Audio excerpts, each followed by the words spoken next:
Government avoided being shut down just hours before the cutoff deadline. While that progress was made, it's not set in stone. Casey Baylor is live this morning. Casey, how long before leaders must make another decision? Eugene, Congress quickly passed a 45-day stopgap funding bill that did prevent many Americans from going without work or nutrition assistance. But now Congress has until November 17th to work out a long-term plan. Now, President Joe Biden signed that temporary bill late Saturday night. It includes $16 billion in disaster relief, but there's no new aid to Ukraine. McCarthy says his focus is on border security, though some lawmakers say they're working on legislation prioritizing the war in Ukraine as well as the border. Now, Biden urges Congress to work on this right away because he says many people, including himself, are tired of funding fights. I did not believe we could let millions of Americans go through the pain of a government shutdown. Now, some Republicans are calling on the removal of House Speaker Kevin McCarthy after they say he relied on Democrat votes in order to get that temporary bill passed. We're live in Virginia Beach. I'm Casey Baylor for 13 News Now. Shalom, shalom, shalom. All praises to the Most High, Yahweh, Bahashem, Yahweh Shai, which is to say in the Paleo Hebrew, Yahweh, the name of the Heavenly Father, meaning He is, Bahashem, meaning in the name, Yahweh Shai, meaning He is our salvation, to the so-called blacks, Latinos, and Native Americans here in the Western Hemisphere, and to the ones scattered abroad throughout the other four corners who look like the other nations, but through the patrilineal lineage go back to the Israelites. And as you can see from the clip that I just played, the government was able to avoid a government shutdown for the next 45 days, leading up into November the 17th. Okay?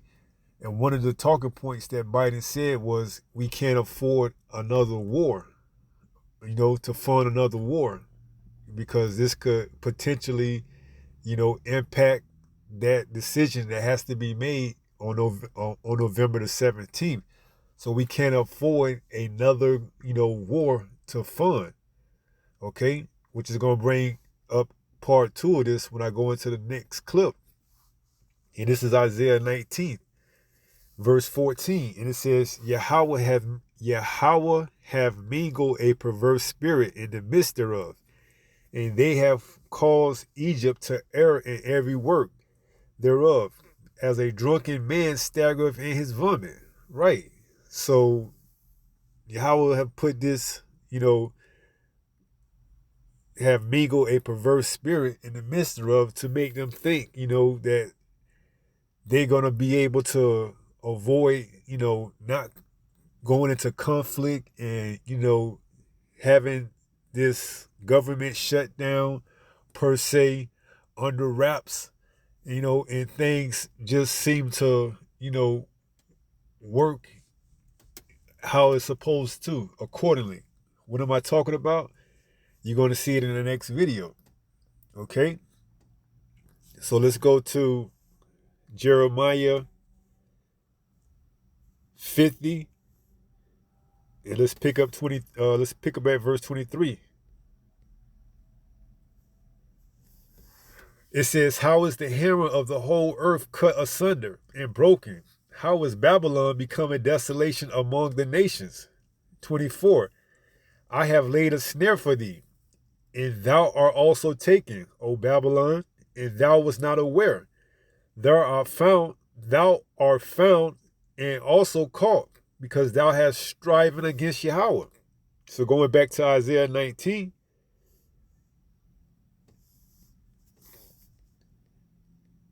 and picking up at verse 14, where it says, Yahweh have mingled a perverse spirit in the midst thereof, and they have caused Egypt to err in every work thereof, as a drunken man staggereth in his vomit.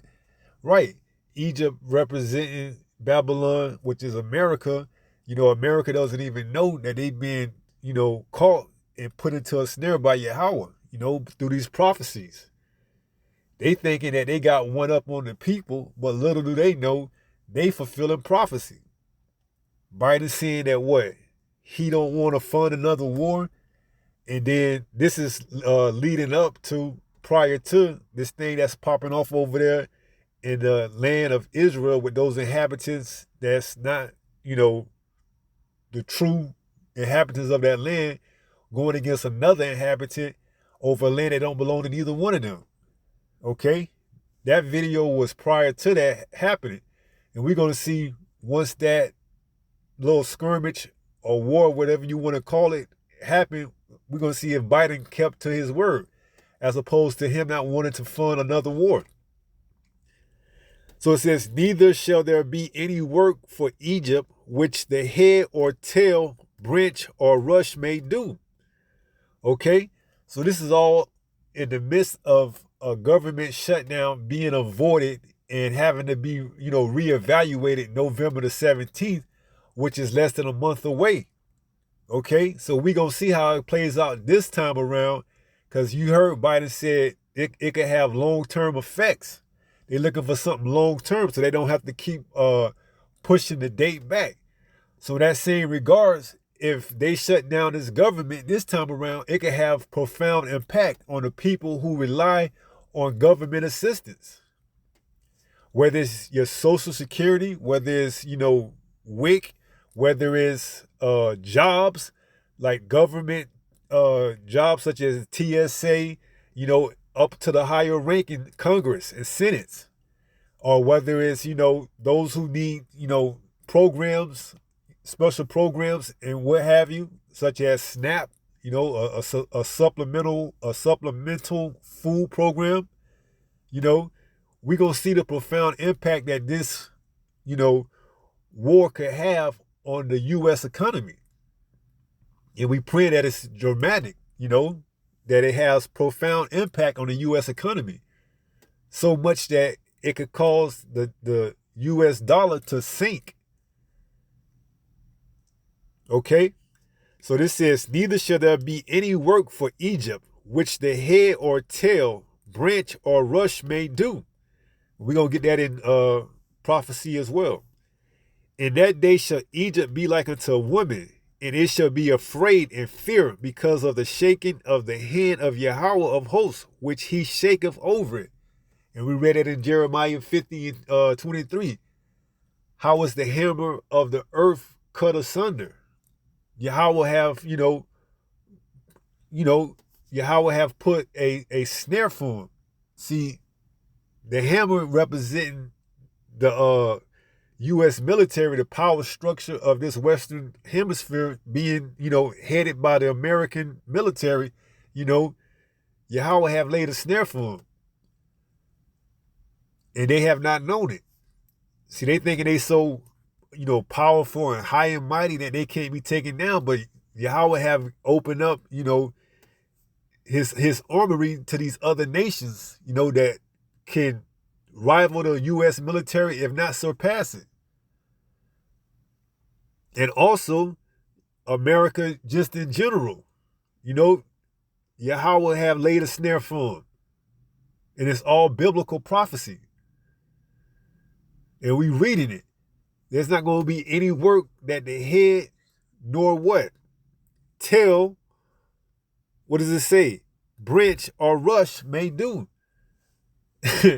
So they not even seeing that this is prophecy that they walking into. This government being shut down and these peoples depending on the government for assistance, it's all biblical prophecy. So we going to see exactly how they come about finding a solution November 17th when that day arrives. Are they going to push it back another 45 days? Are they going to have a solution amongst Congress to settle? We're going to see what they do. Okay? Because we know that the U.S. national debt is at an all-time high. And funding a war of this magnitude, could potentially topple that debt to where they just have to shut things down for the time being. And we pray that if they do it, that it, brings about, famine and, all kind of stuff that it's going to need to bring about that mark. So like I said, we're going to play the second video, and then we're going to take it from there. Okay, so let's go to the second video.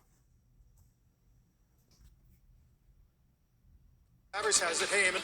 That's right, Carl. The grand total here is $105 billion. That's the request from the Biden administration to Capitol Hill for new aid to Israel and to Ukraine. The senior administration officials breaking down the details inside that request for reporters over the past few minutes. Here's what we know so far. They're asking for $61.4 billion for Ukraine, $14.3 billion for Israel. There's another piece in here that's going to be humanitarian assistance. That's going to be $9.15 billion. Officials on the call not giving a lot of breakdown here as to how much of that is going to Gaza, how much of that is going to Ukraine, but that's the humanitarian assistance figure overall. Interestingly, $2 billion in this request for the Indo-Pacific region. That includes Taiwan, obviously another hotspot that the president sort of alluded to a little bit last night.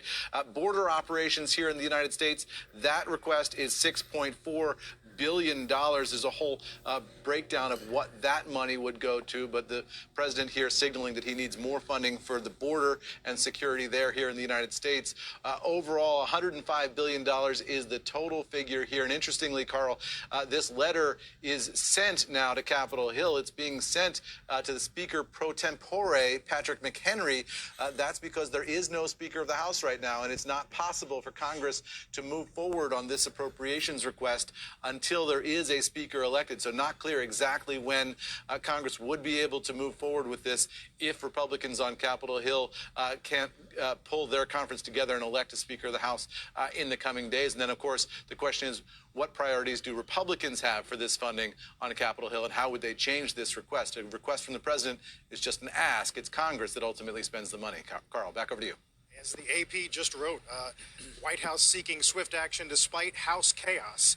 Eamon Javers in Washington, thanks. Okay, so there you have it. This is coming after Biden said in the video that I showed you prior that he didn't want to fund any other war.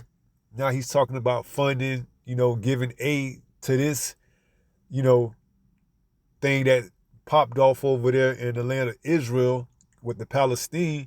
Now he want to send aid to those people, to those that are inhabiting the land of Israel against the Palestine. Okay.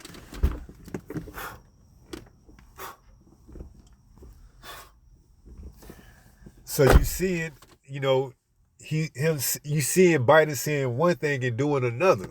Now the scripture that came to mind to me was 1 Thessalonians 5 and verse 3. It says, "For when they shall say peace and safety, then sudden destruction cometh upon them, as travail upon a woman with child, and they shall not escape." So we seeing this theme reoccur over and over. They shall not escape. As a woman with child, they shall not escape. So they can't escape prophecy. Biden is, walking straight into prophecy. So by him saying that he don't want to fund, any other war prior to the government shutdown, being averted and having to be reassessed November 17th, this war pops off, and now he has to, try to get Congress to sign off on this $105 billion aid program to give 40 more million, or was it 60 million, to the war that's in Russia and Ukraine, and then 40 million, or close to that, to the war that's going over there in Israel and Palestine. And then he want to send like 10 or close to 10 billion to, the Indonesian, which is Taiwan, which ironically is where they get most of their chips, like the silicon chips and stuff like that, produced over there in Taiwan. So you seeing how they print more and more money, which is causing the value of the dollar to just continually plummet, because they printing more money than they have. And they being justified by printing it, by, producing these wars. Now we know Congress, according to the narrative, stand with those people in the land of Israel. They're going to more than likely sign the bill or the aid, the package to get the aid to those needed over there in that land. but it's all being orchestrated. It's just to give you, the people, the illusion that what? That they are being justifiable by signing, this bill to help these people over there in that land in a time of trouble. This is the narrative that they're giving you, and we went into it in the one of the plays out of Esau's playbook. Okay, so you see it in action, in motion right now as we speak. So let's go to Mark 3. And let's jump down to verse, 22. And it says, and the scribes which came down from Jerusalem said, He hath Beelzebub, and the prince of the devils casteth he out devils. Now here it is, they calling Yahushua Beelzebub, which is another name for the devil, and he casts out devils. And this is Yahushua reply to them. 23, and he called them unto him and said unto them in parables, how can Satan cast out Satan? Right. How can Satan cast out Satan? If you calling me Beelzebub, how can I then therefore turn around and cast out Satan himself? 24, and if a kingdom be divided against itself, that kingdom cannot stand. And we gonna see people come more and more against this government in the form of voicing their opinion, and eventually they're gonna be riots in the streets because they are seeing the government abuse their authority, sending their hard-earned taxpayer dollars over to these other countries to fund them. The people here ain't gonna sit right with them. You seeing it in their reaction and their response through these social media websites, and how they replying to it, that they're not good with it. So once this government shutdown, proceeds and things really escalate and turn up, hey, we're going to get that too. Okay? So just hang tight, man, because what's coming to this country, it's going to be like never before. And it's all being orchestrated through the power of Yahweh Ba'ashim Yahweh Shai. He's putting these people into a snare, and they're not even seeing it. So it says, and if a kingdom be divided against itself, that kingdom cannot stand. And if a house be divided against itself, that house cannot stand. Now you see in the House, speaking of the Republicans and Democrats, they can't even come to a point where they could, come to some type of agreement to settle on this government shutdown. They have to keep prolonging it and setting dates further and further back. So eventually it's going to crumble. They can't continue to keep avoiding this, topic at hand, how to handle this shutdown in these different sectors of the government that's relying on the supplement of the government to be avoided. Such as, like I said prior, these programs like SNAP, WIC, government assistance, these jobs, they have to see how they're going to be able to put that into the budget. Okay? And that's all relating to the Fed. The Fed, the Fed, Jerome Powell, how he want to raise the interest rates or lower them, depending on the situation. But now you printing more money, he going to have to reassess, reevaluate, and things are just going to continue to spiral out of control till they have no other choice but to shut it down. And it could be for a long period of time. And people are going to have to go without, government assistance. And it's going to be bad out there for those people. So we're going to see how things transpire leading up into that November 17th deadline. And then we're going to see what they do once that November 17th deadline comes. Are they going to address the situation? Or are they going to try to kick the can down the road a little bit longer? But we seeing things, spiral out of control as we get closer and closer to that deadline. So let's see, let's see just how long this war thing is going to continue to escalate. If they're going to be able to get a wrap on it before November 17th, or is it going to keep continuing to just, progressively get worse and worse as we get closer to that November 17th deadline? We're going to see. So verse 25 says, and if a house be divided against itself, that house cannot stand. And if Satan rise up against himself and be divided, he cannot stand, but have an end. Right? So Yahushua said, if you calling me Satan and I'm, who you say I am, then I should not be able to stand or prosper. But we know he was able to. So we know that the scribes that accused him of being Satan was just, putting false claims on him. So it says, if Satan rise up against himself and be divided, he cannot stand, but have an end. Right, and we know that the true adversary, which is Satan, which is a so-called, Edomite in the flesh, the counterpart of the spiritual demon Satan, which is the so-called white man, we know that his kingdom is not going to be able to stand. We read it. It says, if Satan rise up against himself and be divided, he cannot stand, but have an end. And we know that end is coming closer, and we in those last days. This man's kingdom cannot stand. It cannot hold up against itself. The lies are being exposed. He is being exposed, and it's just ready for a downfall. So be prepared for anything and everything that comes with being in his kingdom, in his society. The lies, the misdirections, and everything.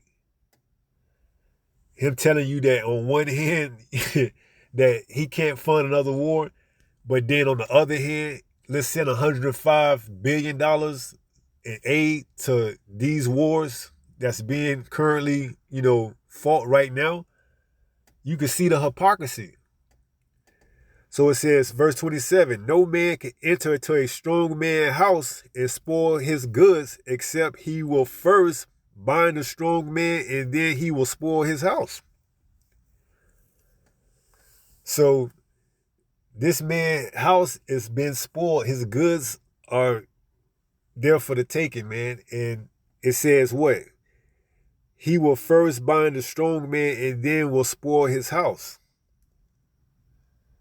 So his house is just about completely spoiled, man. His lies are being exposed, and it's over. It's over for him.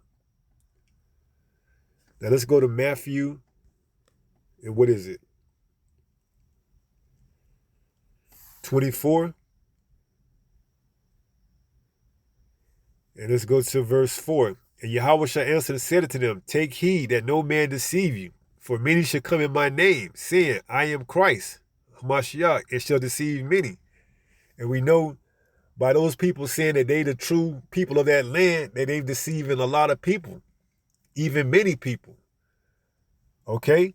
It says, verse 5, for many shall come in my name, saying, I am Christ, Hamashiach, and shall deceive many. And those people in that land have deceived many who don't know that they the true inhabitants of that land when they're not. And you should hear of wars and rumors of wars. And that's what we're hearing. We're hearing a war in Ukraine and Russia. We're hearing a war in Israel and Palestine, and rumors of wars, that things are just going to continue to get, worse by the day. Attack on this hospital, attack on this land. You can see it throughout the media.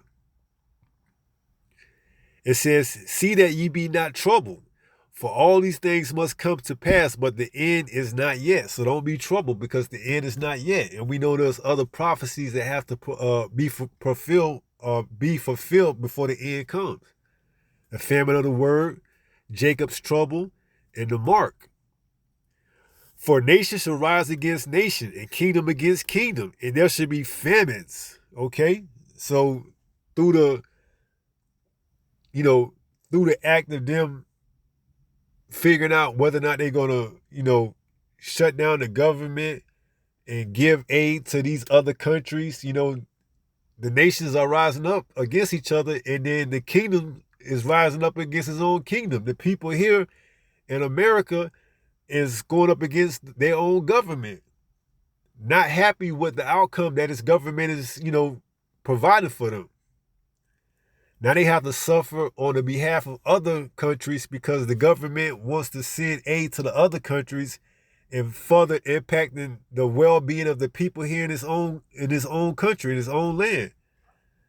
The people are unhappy with that. You're gonna see riots. You're gonna see all type of misfits. It says, for nation should rise against nation, and kingdom against kingdom, and there should be famines and pestilence and earthquakes in diverse places. And we seeing that. Okay?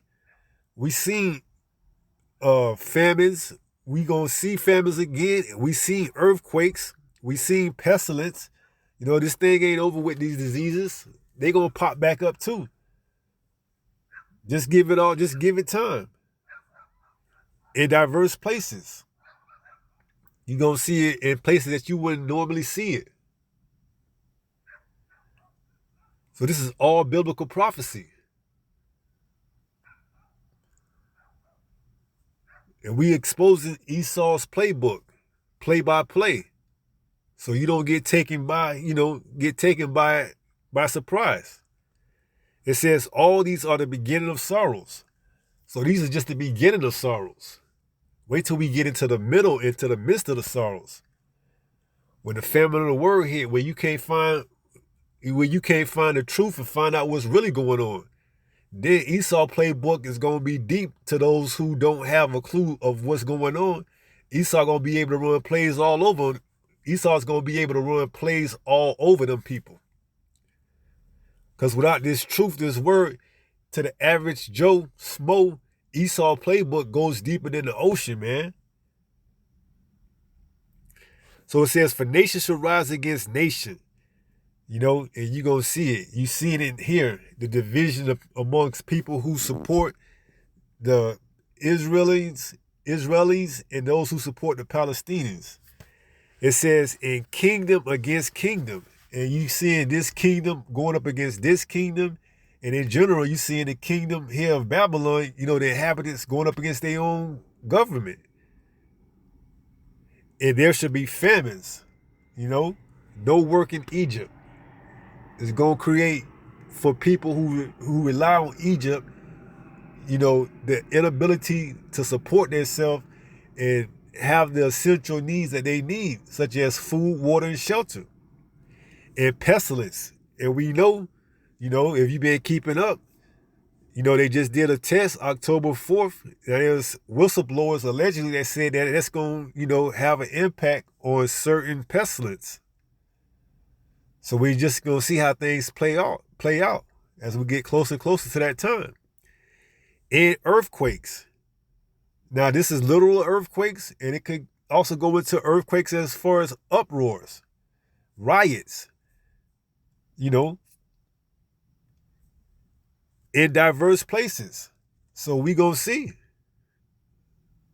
Just keep watch. It says all these are the beginning of sorrows. So these are just the beginning of sorrows that you see it being played out right here on the earth. So just be circumspect, and keep your head on the swivel. Okay, so we're going to see how we,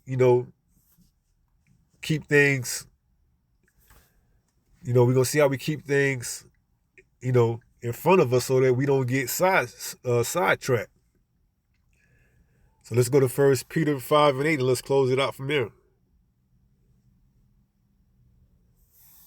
This 1 Peter chapter 5 and verse 8, and it reads, be sober, be vigilant, because your adversary the devil, as a roaring lion, walketh about seeking whom he may devour. And if he can fool you into believing that this thing that happened and that is happening over there is all just coincidence, that it just happened organically and natural, and it's not being orchestrated, by the wicked, the Esau Edom, he's going to get many to believe that, so he can be justified in whatever solution that he has, that he thought about bringing out for the people, for the mass. So it says, be sober, know what he's about, know what he's up to. Be vigilant, continue to watch. You know, because he ain't gonna let up, man. Because your adversary, the devil, the deceiver, as a roaring lion, walketh about seeking whom he may devour. And if you rely on his system, you know, his program, when he shuts it down, you're going to have to come get whatever it is that he has for you in order to keep receiving his goods. So it says, as a roaring lion, walketh about seeking whom he may devour. And if you need his help, his assistance, then he's going to devour you. And he's going to look to take it all from you. You know, he gonna devour the whole course. If you on course, he's devouring everything. All your needs and wants, you're going to have to go down to him for it. When he shut it down and you rely solely on him, that's going to be your go-to. You're not going to have this hedge, this stronghold, and this truth in his word. Because when you had the time to seek Yahweh, you didn't seek him. So now you was given over to this roaring lion, this adversary, the devil. Okay? So I pray that somebody was able to get something out of this. And if it be the Lord's will, until the next time, stay strong, stay in the faith. We almost home. Shalom.